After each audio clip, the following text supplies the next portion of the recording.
All right, shall we reconvene? The public session is now back in order.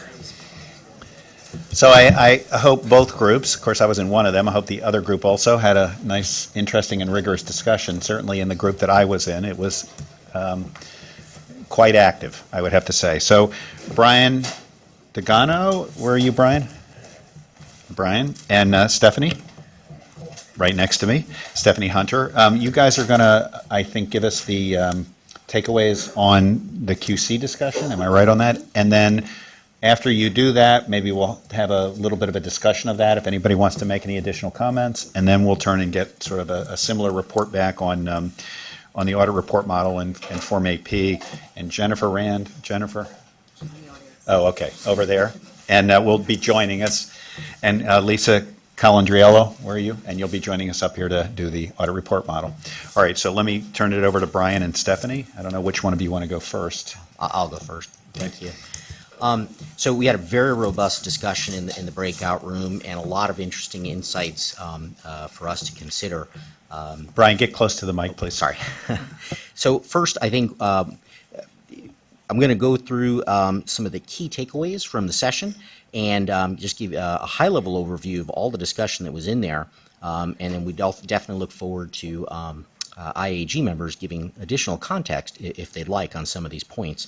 But one of the first points to make was that the PCAOB should be looking at an outcomes-based approach. The QC system is really the means, and we should be really focused on the outcomes of the system.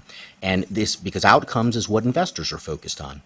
Other thoughts to keep in mind were don't get too caught up with a checking the box type mentality, which could be leading to some of the current issues that are out there. Also, that systems could be either a top-down approach or a bottoms-up approach. Other thoughts for us to consider are how would you normalize a QC type mentality? How would you best implement the feedback loop for a continuous improvement system? How do you identify audit quality? And it was noted that some problems come up with either the failure to supervise or a lack of professional skepticism, so those might also be considered. Another thought was how do you go about sharing best practices across firms so that firms can be alerted to best practices in QC systems. Also, it was considered whether or not the PCAOB should think about utilizing a COSO or an ICFR approach. And then as to communicating about QC systems to investors, it was noted that investors don't always want too much detail, but information could be very helpful to help firms begin to compete on audit quality. And the thought would be that that could help level the playing field. And as part of the thought about what types of communications about quality controls might be helpful, the topic of AQIs and performance measures came up. And this would be an important area for the PCAOB to explore. And also the possibility of the PCAOB scoring firms also came up. And there was a discussion of the potential pros and cons of such an approach. And it was noted that while it could provide helpful information, it could also become a potentially slippery slope. And I think those are the key points that were raised during the breakout session. I think, Stephanie, you have... Okay, so we also had a very lively discussion, a lot of good points that came out of our room. First, I'll focus on a couple of points that are similar, I think, to Brian's room. And that is that our room as well thought that the outcome-based approach on QC was very important. One thing that our group particularly focused on was the tie-in between compensation and or incentives when looking at the outcome-based approach, and that we should focus on both what we consider the stick but also the carrot in that compensation and incentives. Also similar, we talked some about benchmarking. I know Brian mentioned COSO, but our group focused on particularly on ISO 9000 model or other similar types of models to use, whereby we're really focusing on fundamental principles. And that was really important to our room and a lot of discussion around that model. Some of the areas that we, I think, expanded upon, there were some thoughts in the room that in looking at the objective of a QC system, that reasonable assurance may not be the right focus. I think some people thought that way. That the goal of quality control should really be closer to 100%, and then if there are issues, those be communicated and be more transparent about. So that was some discussion there. Also very important to our group was that there should be a customer focus here on the quality control systems, and that those customers, or that, that base of customers would be the user of the financial statements. So that was also discussed. Had a lot of good discussion. Also, a governance focus. So one of the big focus in the room was on potential establishment, if they don't already, for the firms to have what would be a QC group, where there would be some type of chief compliance officer, but that the interests there would be protected from other interests, and so there might be independent directors, as there may already be, but independent directors that have a dotted line to the board, or independent directors within the board, but that this quality control group would have reporting there. And I think Brian may have also mentioned, but we talked a lot about transparency and reports, transparency reports, but that there should be some type of framework for these transparency reports. Some of the items that could be within these reports that would be important for people in the room might be reporting of clients that had restatements, also clients that received SEC comment letters, and then also AQIs came up as well in our room. Let's see. And then also in general, we talked a bit about technology focus within the QC standards, and also a robust discussion around, small and large firms, both small and large firms, having to follow the same principles. Okay, so it wouldn't be, the small firms excluded from what the larger firms are following. So I think those were, if I missed anything, those were the big points in our room. All right, does anybody want to offer a comment, or, so anybody in the groups that wants to sort of add something to the discussion? Amy, you also on the phone, if you want to add anything, let me know if your tent card is up. Or does anyone just want to raise a question, or raise a point, or a question? Any thoughts on that?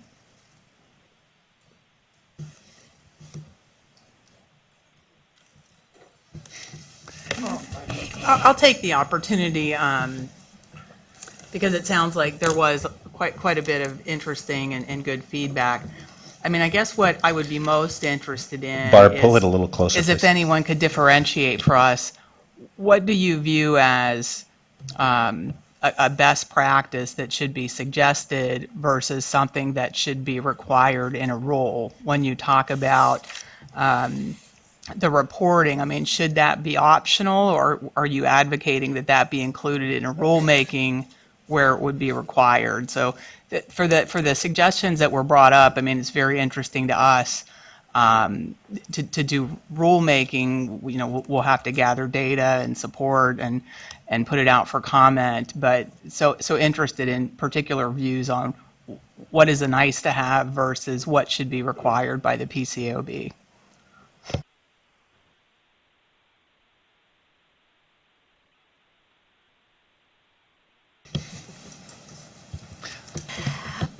We didn't discuss it in our room, but maybe if I can share, we've got some new requirements. I've alluded to it earlier on in South Africa that was written into the stock exchange rules, which is, I guess, an interesting place, but that's where it is, that specifically talks about auditors disclosing the firm quality control processes with a conclusion on it that comes from the audit regulator, to disclose that to the audit committee, as well as some disclosure regarding the engagement partner, as including the engagement partner's inspection findings, and some additional disclosure around peer review within the firm. So there is a disclosure to that specific audit committee, which has actually been quite useful, and there are requirements around that, and maybe that's why it's in the stock exchange rules,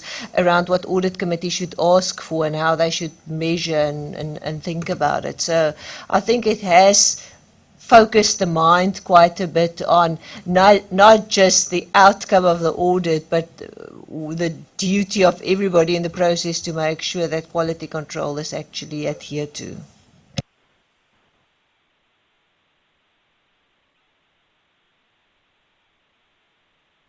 Bob?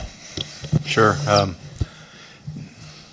This is a tough subject for you all, I think, because is it a baseline requirement in order to practice in the public company auditing arena? Do you need a baseline quality control framework, and what does that look like? Or is it can you set up a system where auditors compete on quality, and indeed expand the universe of auditing firms that might take on more clients or bigger clients. My sense is you could do both, but it's going to take some creativity. Thanks, Bob. I assume you're not putting that up again. Okay. Any other thoughts, questions? All right, shall we do the audit report model and Form AP? Lisa and Jennifer?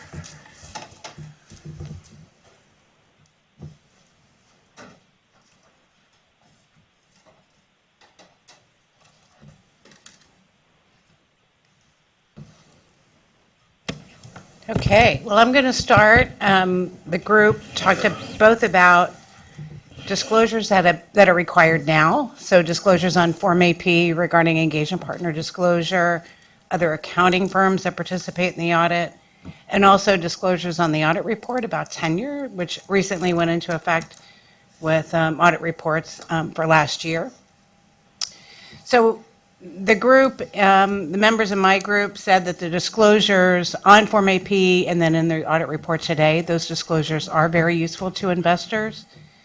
They also said they expect that information will continue to be valuable over time, particularly disclosures about engagement partners to see, for example, over a period of time, did engagement partners become a partner on a client, but then were rotated early before the 5 years expired their term.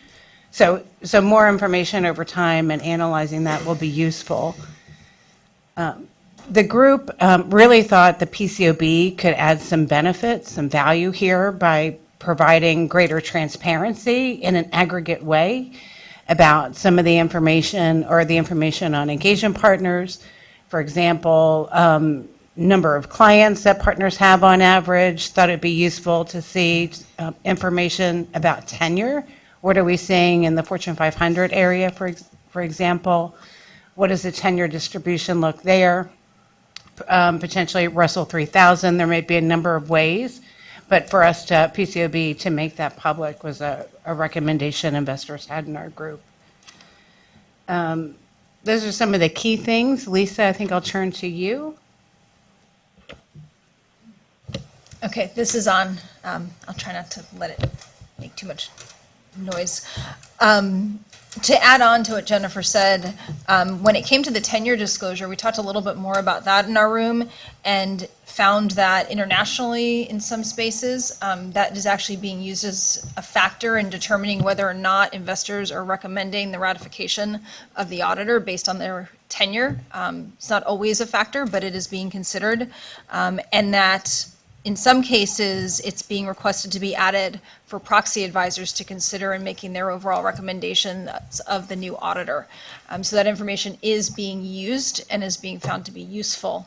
So that's kind of incremental on Form AP and the data that we talked about in our room. And then we also talked about CAMs. We had a little bit more discussion about CAMs in our room than we did about the data.